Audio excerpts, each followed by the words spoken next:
Welcome to the Weekday Report for Friday, January 17th. I'm Tracy Pelishek. Here's a brief look at the news.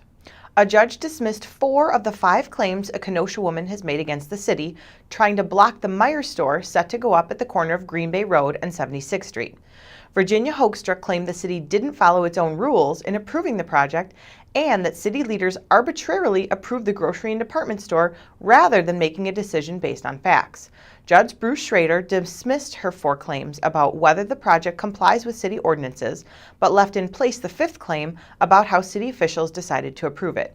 A hearing on that issue is set for next month. Attendance rates climbed in the Kenosha Unified School District this year. For the first quarter, rates improved in every school in the district. The overall average was 95%, up just over 1% compared to the full school year for 2012-2013. District officials are saying the numbers reflect their push for fighting truancy, including the School First billboard campaign featuring unified students. 2 Milwaukee men were caught with more than 1.5 pounds of cocaine worth $31,000 during a traffic stop on I-94 earlier this month. Deputies questioned the 2 men in the car and had a canine officer sniff the air outside, leading to the search where they discovered the drugs. Driver Michael D. Cheney and passenger Michael S. Abbey were arrested for possession of cocaine with intent to deliver. The incandescent light bulb is on its way to extinction, but plenty of Kenosha area residents still prefer them over their more efficient compact fluorescent and LED counterparts, and local retailers say they still have plenty of the old bulbs in stock, for now anyway. Dirk Peterson, manager at Parkside True Value, said he began planning for the phase-out a few years back, stocking up on incandescent bulbs when they were available. A federal energy law enacted in 2007 called for 75 and 100-watt bulbs to be phased out by last January, with production of 60 and 40-watt bulbs ending this year. About a dozen people had their heads shaved Thursday night in the name of fighting cancer. A St. Baldrick's Foundation fundraiser at Captain Mike's in Kenosha brought in nearly $4,000 by mid-evening. That's nearly twice what organizers had hoped to raise. St. Joseph battled Burlington Catholic Central in boys basketball Thursday night. Andrew Horschak has the story. In a matchup between state-ranked foes, the St. Joseph boys basketball team had its 3-game winning streak snapped with a 52-49 loss to Burlington Catholic Central on Thursday night. The game included 13 lead changes, but the Hilltoppers took the lead for good with 1:45 to play. Pete Delfava led St. Joe's with 13 points, and Pete Schuler added 11. Andrew Horschak, Kenosha News. What's trending today?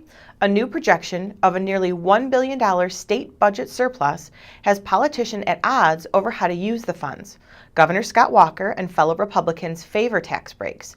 Democrats are saying it should go toward aid to public schools, Medicaid, and worker training grants. What do you think? Tell us on our Facebook page. Up next is Jeremy Reeves with a new feature profiling family heirlooms.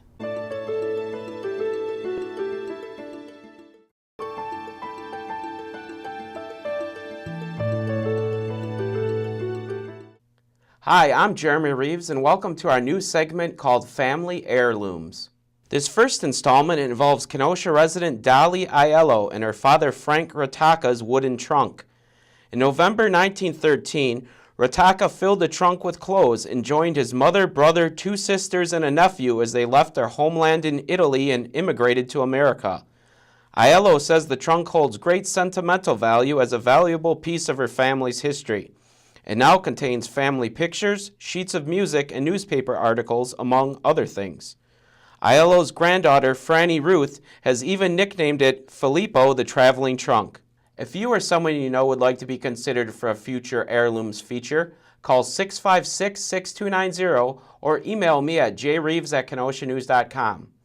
I'm Jeremy Reeves, and I look forward to discovering your family heirloom. Thanks, Jeremy. Now, here's a look at what we're working on today.